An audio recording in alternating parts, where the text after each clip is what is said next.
Good morning, team. Finally had a quick spare 5 minutes to record this video. You'll probably notice that I'm sounding a lot better this time. We've got some fresh microphones. The last video was very good, but the audio wasn't as good, and that was the cost of bad presentation. I do recommend you check it out. The topic for today's video is something that we discussed on one of the coaching programs that I'm in, and it's this idea called the Q4 lock-in.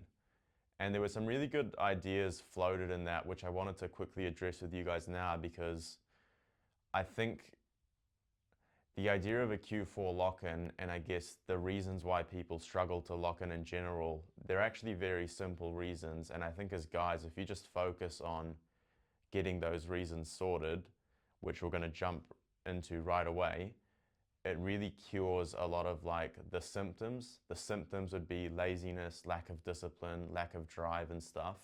But I feel like once you really get your direction in order and you have that ability to say no to things, a lot of those sort of downstream effects of not having purpose become sorted out. I was listening to a podcast yesterday and the priest was saying, it's not that you don't have time to pray, it's that you don't have enough love. Because truly, if you're motivated and driven to do something as a man, you're going to find a way to do it. So let's jump right into this topic. So Q4 lock-in, what are the main two problems that prevent people from locking in, especially in the fourth quarter of the year? Number one, it's their inability to say no to things. Friends want to hang out, dinners, entertainment, girls, whatever number of things it is that's drawing your attention away from doing what you need to do in the present day to build the future that you want. Now, it's not necessarily that you've got to say no to everything, but taking into account what's my situation today, what are my goals, what actually needs to be done to achieve those goals in a reasonable time frame, it might require you to say no to things that ordinarily, or maybe in the future, you are able to say yes to. So it's really about being the man and making the decisions that the moment demands. If it's a Tuesday night and I've got assignments due and I've got all of this other stuff that I need to do, what's required of me when a good friend asks, yo, do you want to jump on a call or do you want to hang out tonight? I have to say no to that because I have my duties and responsibilities in front of me which need to be fulfilled. It's good to hang out with my mate, but that's not necessarily something that needs to happen. Behind every no, there's a greater yes to something greater, and that's got to be your mission. Now, mission, that's where a lot of people run into problems. Maybe they have the ability to say no to things, they can understand that concept, but what's that deeper yes that they're saying yes to? And that's where the second part of this video, all of us, but especially men, we need to spend time in silence figuring out what is actually going to drive us to get out of bed in the morning. Now, wife and children, that's great. Vocation, awesome. Of course, that's number one. But you might be unmarried, or maybe you are married, and maybe you've got a few kids, but the entire mission of a man is not just his family. I'd say that his primary mission, but I think that every man should desire and should strive to reach a point where he's not only able to just give back to his family, but he's also able to give back to the community, to the church, and to society. Like, you should really aim to have enough, whether that be enough skills, enough talent, enough wealth, whatever way God is calling you to contribute, you should aim to get to a point where you're actually able to give back to the world.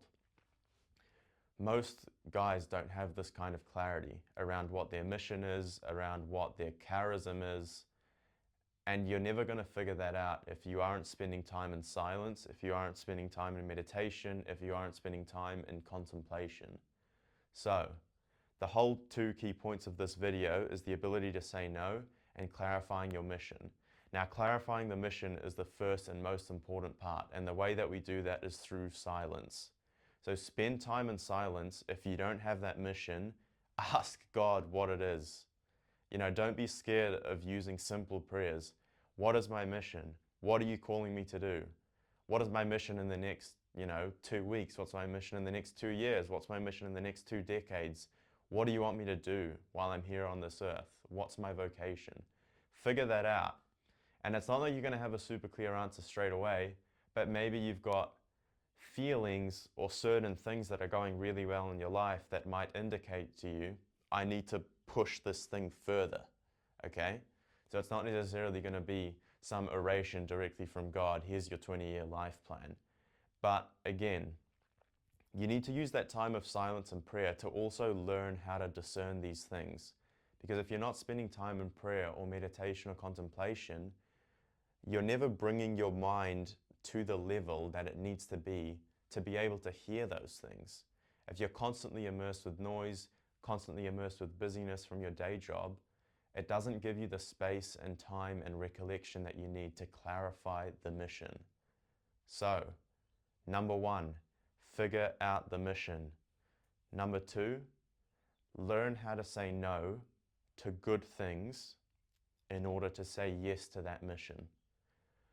No one's going to be 10 years in the future or on their deathbed saying, man, I wish I'd had more beers with the lads, or I wish I'd gone and hung out in town more.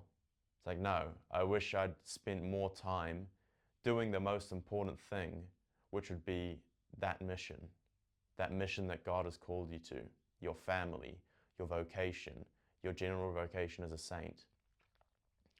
So take the time and learn how to say no. And that's pretty much all I had for you guys today.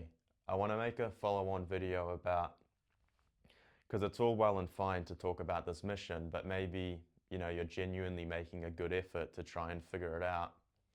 I want to make a video about, there's a general calling and a general vocation that every single person has to virtue.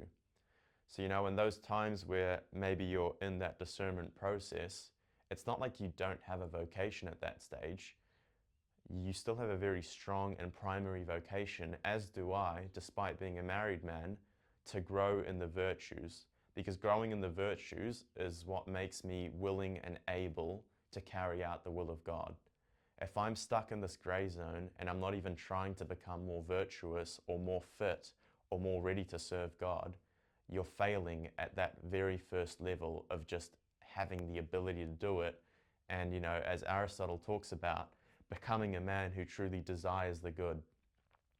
So don't turn off this video thinking that you haven't figured it out yet, so you've got some rest time. No, you've got that general vocation to virtue. Spend that time in silence, clarify your mission, and get to work. God bless.